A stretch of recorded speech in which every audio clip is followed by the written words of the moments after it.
বিয়ে করেছেন ঢাকা বিশ্ববিদ্যালয় কেন্দ্রীয় ছাত্র সংসদের সহ সভাপতি সাদিক কায়েম।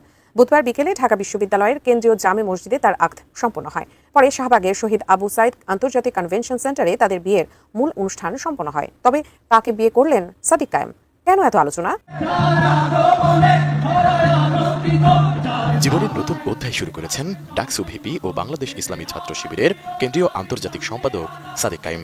বিয়ে করেছেন তিনি 13 মে বিকেলে ঢাকা বিশ্ববিদ্যালয়ের কেন্দ্রীয় জামে মসজিদে অত্যন্ত ঘরোয়া পরিবেশে তার বিয়ের আক্ত সম্পন্ন হয়। এদিন সন্ধ্যায় রাজধানীর শাহবাগের শহীদ আবু সাইদ আন্তর্জাতিক কনভেনশন সেন্টারে তাদের বিয়ের মূল আয়োজন অনুষ্ঠিত হয়। এ সময় ইসলামী সাংস্কৃতিক সন্ধ্যার আয়োজন করা হয়।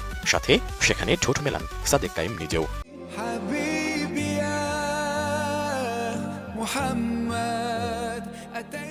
জানা গেছে সাদিক কায়েমের সহধর্মিনী আনিকা ফারদিন ফরায়েজি। তিনি পেশায় একজন চিকিৎসক। কুমিল্লার 14 গ্রামের বাসিন্দা তিনি। আনিকার বাবা আয়ুব আলী ফরায়েজি একজন ব্যবসায়ী এবং রিলায়েন্স গ্রুপের ভাইস চেয়ারম্যান। তিনি প্রবাসী বাংলা প্রপার্টিজ লিমিটেডের চেয়ারম্যান হিসেবে দায়িত্ব পালন করছেন।